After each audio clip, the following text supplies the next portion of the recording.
අපේ රටේ රස කෑම ජපන් ජාතිකයන් අතර ජනප්‍රිය කරවීම තමයි හේතු වුණේ.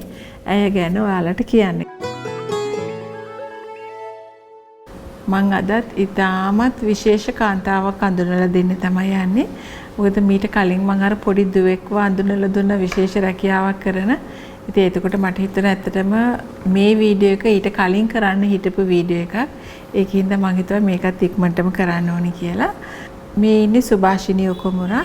ඇය විශේෂ වෙන්නේ අපේ ලංකාවේ තියෙන රස කෑම ජපන් ජාතිකයන් අතර ජනප්‍රිය කරවීම. ඉතින් සුභාෂිනී ඔකොමුරා මට හම්බ වෙන්නේ 2019 වගේ ඉඳලා මට ෆෑන් කෙනෙක් හැටියට මෙසෙන්ජර් එක through මට පණිවිඩය වෙනවා. එයා මගේ වීඩියෝස් බලලා කෑම හදනවා. එයා හදන කෑම වල පින්තූරේ වෙනවා. එයාට ගැටලු තියෙන තැන් මගෙන් අහනවා. ඔහොම කාලයක් ඉන්නකොට 2020 දී මට හිතුණා මෙයා හරි විශේෂයි.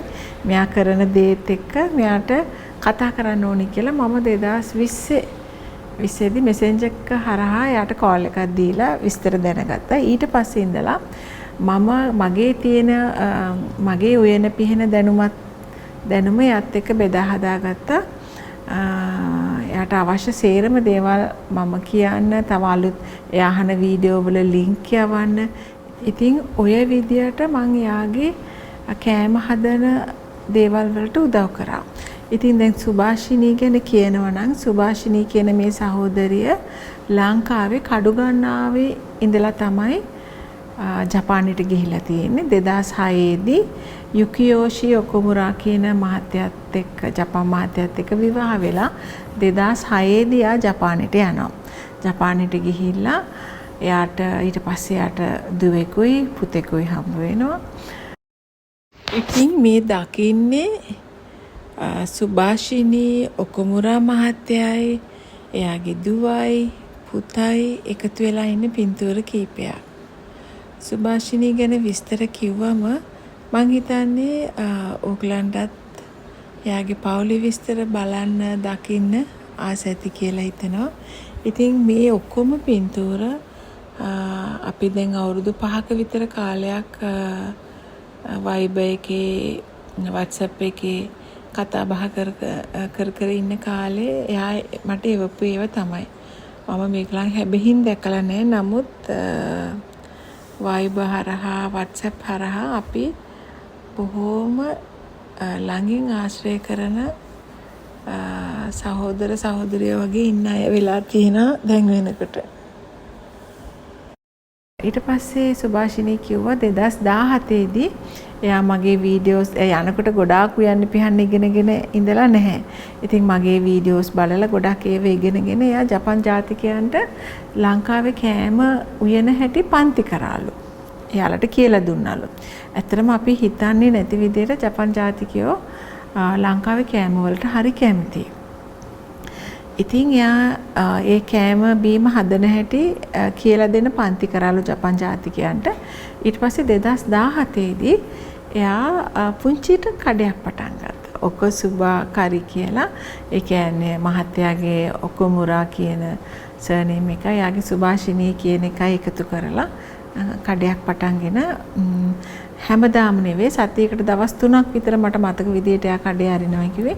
Instagram එකේ එයා හදන කෑම වල නම් දාලා අහවල් දවසට මම මේව හදනවා කාටද ඕනි කියලා Instagram එකේ දැම්මම එයාගේ දුව තමයි මං හිතන්නේ ඒ වලට උදව් කරන්නේ. ඊට පස්සේ ඕන අය මටත් ඕනි කියලා දැම්මම එයා දන්නවා කොච්චර හදන්න ඕනද කියලා. ඉතින් පැකට් 20ක් 25ක් ඒ අවශ්‍ය ගානේ එයා උදේ පාන්දරින් නැගිටලා හදලා විකුණනවා කියලා තමයි කිව්වේ. ඉතින් එයාගේ මහත්තයා තමයි ගොඩක් උදව් කරන්නේ. ඉතින් ඒවට බඩු ගේන්න යන්න මහත්තයාත් එක්ක වාහනේ ගිහිලා බඩු අරගෙන ඇවිල්ලා ලංකාවේ හැම කෑමක්ම එයා හදනවා. විශේෂත්වයක් විදිහට මම දකින්නේ එයාගේ කෑම පාර්සලේ බිත්තරක් තියෙනවා, චිකනුත් තියෙනවා, ඉස්සොත් තියෙනවා. ඒ වගේ ගොඩාක් මස් මාළු ಜಾති දෙක තුනක්ම තියෙනවා. ඊට අමතරව හැම එළවලුවක්ම උයනවා. මම දැක්ක කරිවිල පවා උයලා තියෙනවා. ඉතින් මං කිව්වනේ මෙයා ජපන් ජාතිකයන්ට කෑම වෙන පන්ති තියෙනවා කියලා. එහෙම කියන්නේ සමහරක් ජපන් ජාතිකව 3-4 දෙනෙක්ටම එයාලගේ තියෙනවා ලංකාවේ කෑම විකුණන කඩ ඒකලන් දාලා පොඩි රෙස්ටොරන්ට්ස් තියෙනවා. ඒවල එයාලා උයන්නේ ලංකාවේ කෑම. ඉතින් ලංකාවේ කෑම කන්න ජපන් ජාතිකව එයාලගේ රෙස්ටොරන්ට්ස් වලටත් දෙනවා. රෙස්ටොරන්ට් කියන්නේ පුංචි තැන්. ඉතින් සුභාෂිනීගේ විශේෂත්වයක් විදිහට මම දකින්නේ අයාගේ මහත්තයා කියනවලු ඇති තරම් බත් දෙන්න. බත් ටික ඇති තරම් දෙන්න, හොඳට එළවලු දෙන්න, කන දෙන දේ හොඳට දෙන්න කියලා. ඉතින් ඔකුමුරා මහත්තයා ජපන් ජාතිකයෙක් වුණාට මට හිතෙනවා ලංකාවේ අපි වගේනේ එයාත් හිතන්නේ කියලා. ඉතින් ඒ වගේ හරි හොඳ චේතනාවෙන් තමයි මේ වැඩේ කරන්නේ ඒකලන්. ඉතින් වැඩිපුරම එන්නේ යාගේ කඩේට ජපන් ජාතිකයෝ කියලා කිව්වා. නමුත් ඉඳලා හිටලා ලංකාවේ කෙනෙක් ආවොත් එයාලා අර සාමාන්‍ය දෙන ගාන රෙඩි පොඩ්ඩක් මිල අඩු කරලා වැඩිපුර බත් ටිකක් වැඩිපුර එළවලු ටිකක් දැන් ගෙදර වයිෆ් ඉන්නවා කිව්වොත් ඒකට ටිකක් වැඩිපුර දෙන්න තරම් හරි කාරුණිකයි මේ සුභාෂිනී. ඉතින් විශේෂයෙන් ජපන් ජාතිකයන්ට උනත් ලංකාවේ කෙනෙක්ට උනත් ප්‍රෙග්නන්ට් කියලා කිව්වොත් ගර්භණී අයට ගොඩක් සමහරක් අයට නිකන් දෙනවා, සමහරක් අයට ගොඩාක් අඩුවෙන් දෙනවා කියලා. ඒ වගේ දේවලුත් ඉතින් ලංකාවේ අපි කොහේ ගියත් අපිට ඒ පුරුදු තියෙනවනේ නේද? ඉතින් ඒ වගේ හරියම කරුණාවන්ත හදවතක් තියෙන කරන දේ හරි ලස්සනට කරන කෙනෙක්. මේ මගේ පුංචි කඩේ කියලා මෙන්න මේ වීඩියෝස් ටිකත් මට එවලා තිබුණා. පේන විදියට ගොඩාක් පුංචි තැනක්. හැබැයි හරියට පිළිවෙලකට බඩු තියලා හරි පිරිසිදුවට පිළිවෙලකට තියෙන තැනක් වගේ තමයි මට නම් පේන්නේ.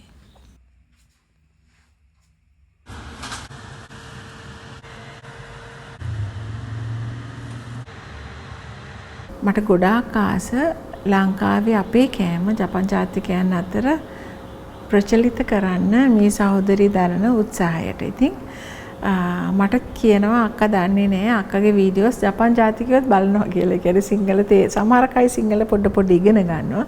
ඉගෙන ගන්න නැති මේ සිංහල තේරෙන්නේ නැති වුණාට ගොඩාක් අය මගේ වීඩියෝස් බලලා කෑම හදනවා කියලා. ඉතින් එහෙම අයගේ Instagram වල දාපු සමහරක් පෝස්ට් තමයි ඒකලන් කෑම හදලා මගේ පින්තූරේ දාලා තමයි ඒකලන් Instagram වල දාලා තියෙන්නේ. ඉතින් ඒවත් මට ෂෙයා කරා. තව එක නෝනා කෙනෙක් මට මම සුභාෂිනිත් එක්ක කතා කරනකොට එතන ඉඳලා එයාත් මට කතා කරලා යන්න සිංහල දන්නවා සිංහලෙන්වත් කතා කරලා කෑම වෙනවා කියලා මෙන්න මේ වීඩියෝස් ටික මට එවලා තිබුණා. නම තොමෝකා. මම ඔයාගේ වීඩියෝ විතරට බලනවා. මම ලංකා කෑම හදනවා. බොහොම ස්තුතියි. අනිත් එක තමයි යා කියනවා මගේ ලම් රයිස් රෙසිපි එක බලලා යා ලම් රයිස් හදනවා. ඒක හින්දා තමයි යා ගොඩක් ජනප්‍රිය වුණේ කියලා. ඉතින් ලම් රයිස් එක ජපන් ජාතිකයන් අතර ගොඩක් ජනප්‍රියයි කියලා කිව්වා. ඉතින් මම යාට මගේ දැනුම බෙදා දෙනකොට මම උනන්දු වෙච්ච එක තමයි යා තනියෙන් තමයි මේ සේරම දේවල් කරන්නේ උදේ පාන්දරින් නැගිටලා. හැබැයි දැන් නම් ජපන් කාන්තාවෝ දෙන්නෙක් විතර යාට උදව්වට එනවා. ඒකලා සල්ලි ගන්න නැතිලු. එයාලා එන්නේ උදව් කරන්න. එතකොට එයාලට ඉගෙන ගන්නත් පුළුවන්. එතකොට ඒකලන්ට කෑමත් ෆ්‍රී දෙනවා. ඒ උදව් කරන්න එන අයට. ඒ කියන්නේ මුදලක් අය කරන්නේ නැහැ. ඒකලන් නමුත් එයාලා ස්වේච්ඡාවෙන්ම ඇවිල්ලා උදව් කරලා කෑමත් කාලේ එන්ජොයි කරලා යනවා. ඉතින් ඒක නිසා ඒ වගේ උදව් කරන අයත් දැන් ඉන්නවලු. මුලින් එයා තනියම කරගත්ත නිසා මම එයාට කියලා දුන්නා කලින් චිකන් ටික කපලා ඒවා සීසන් කරලා ෆ්‍රිජ් එකේ දාගන්න. ඒ වගේ වැඩ ලේසි කරන දේවලුත් මම එයාට කියලා දුන්නා. ඉතින් මේ බත් පාසල් හදනවට අමතරව ඊට පස්සේ යා වෙන තව කෑම අර පොල් පැණි දාලා පෑන් කේක් හදන එක, ඊට පස්සේ මාළු රොටි, ඊට පස්සේ මාළු පාන්, චයිනීස් රෝල් වගේ ඒවත් දැන් ජපන් ජාතික අතර හරි ජනප්‍රියයි කියලා කිව්වා. ඒ වගේ තව විශේෂ ಜಾති එයා හදන්න පටන් ගත්තා. ජපානයේ ජීවත් වෙන ශ්‍රී ලාංකිකයටත් ඒගේ කෑම දැක්කම හිතෙනවා ඇති රස බලන්න පුළුවන් නම් හොඳයි කියලා. ඇත්තටම මම ඇයව මුණ ගැහිලම නැහැ. ටෙලිෆෝන් එකකින් වීඩියෝ කෝල් එකකින් කතා කරන මිසක් ඇත්තට මුණ ගැහිලා නැහැ. මම ආසාවෙන් ඉන්න ජපානයේ ගිහිප් වෙලාවක ඇයව හම්බ වෙන්න. ඉතින් දැන් අවුරුදු 5ක් විතර තිස්සේ හරීම ළඟින් ආශ්‍රය කරන සහෝදරියක් වගේ හැඟීමක් තමයි මට දැනෙන්නේ. ඉතින් මට පුළුවන් හැම වෙලාවකම මම යාට උදව් කරන්න බලනවා. ඉතින් මම හරි ආසාවෙන් ඉන්නවා යාගේ පවුලත් එක්ක ලංකාවට ඇවිල්ලා අපිව හම්බ වෙනවනම් මම කිව්වා එයාට ඉන්වයිට් කරලා තියෙන ආරාධනා කරලා තියෙන ලංකාවට එන්න කියලා. ඉතින් ඇය ඉස්සෙල්ලා ලංකාවට එයිද මම ඊළඟට යයිද කියලා දන්නේ. ඇත්තටම 2020 අපි දෙන්නම ජපානයේ යන්න හිටියේ. නමුත් කොවිඩ් හින්දා යන්න බැරි වුණා. ඉතින් එයාගෙන් තමයි මම ඇත්තටම ඇහුවේ ඇත්තටම ජපානයේ කොවිඩ් තියෙනවද කොහොමද කියලා. ගියා නම් ඇත්තටම අපි එදා අතරමං වෙනවා. ඉතින් අපි ටිකට්ස් බුක් කරන්න ගිහලා තමයි ඒක මග ඇරුණේ. ඉතින් ඒ වෙලාවේ නම් ගත්ත හොඳ තීරණයක් කියලා හිතනවා. නමුත් ඉක්මනටම ජපානයට එන්න බලාපොරොත්තුවක් තියෙනවා. ඇත්තටම මම ළඟදී ජපන් අයට උයන පිහින පන්තියක් පැවැත්තුවා. ඒ වීඩියෝ එක මම ඊළඟට දානවා. ඒකත් ඒ දැන් සුභාෂිනී සංගේ කඩේට එන්න ජපන් ජාතිකයෝ තමයි කියලා තියෙන්නේ. අපි ලංකාවට යනවා.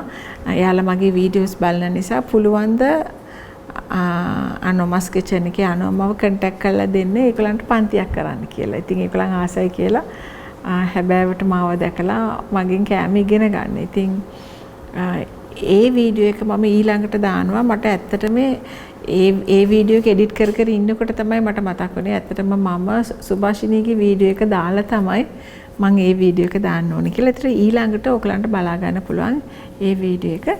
මේ දකින්නේ දැන් සුභාෂිනී සං එහි ගොඩාක් අයට ක්ලාසස් කරනවා. ඔන්න ඔය වගේ තමයි කරන්නේ. හරීම පිරිසිදුවට ගොඩාක් කෑම ಜಾති දෙනවා බත් එකත් එක්ක. ඒ කෑම පාසලේ දැක්කම ඇත්තටම හරි ආසයි හිතෙනවා. Instagram එකේ තමයි මේ එයා ඒව පෝස්ට් කරන්නේ. ඉතින් ලංකාවේ අය ගොඩක් එනවා අඩුයි කියලා කිව්වා. ඒක විශේෂත්වයේ තියෙන්නේ අපේ රටේ රස කෑම ජපන් ජාතිකයන් අතර ජනප්‍රිය කරවීම තමයි හේතු උනේ. ඇය ගැන ඔයාලට කියන්න. ඉතින් මම හිතන්නේ ඔයාලත් හරි ආසාවෙන් දකින්න ඇති. දැන් එයාගේ දුවයි පුතයි ගොඩක් ලොකුයි. ඉතින් දුව නම් මම හිතන්නේ දැන් යුනිවර්සිටි යන්නත් පටන් ගත්තා. පුතා තාම ඊට වැඩි පොඩක් පොඩි. ඉතින් ඇයටත් ඇගේ ස්වාමි පුරුෂයාටත් දුවටත් පුතාටත් නිරෝගී සුවය ප්‍රාර්ථනා කරලා ඒගොල්ලන්ගේ කරන කියන වැඩ කටයුතු සේරම සාර්ථක වෙන්න කියලා ආදරෙන් ප්‍රාර්ථනා කරනවා. ඉක්මනටම අපි හම්බ වෙයි කියලා හිතන එක ඔයා ලංකාවට ඇවිල්ලා හරි මම ජපානයට ඇවිල්ලා හරි හම්බ වෙලා කතා කරලා ඈත් එක්ක මේ ගැන තව විස්තර ඔයගලන්ට ගෙන එන්න මම බලාපොරොත්තු වෙනවා. එහෙනම් මේ වගේම විශේෂ වීඩියෝ එකකින් අපි ආයෙත් හම්බ වෙමු. මම අනෝ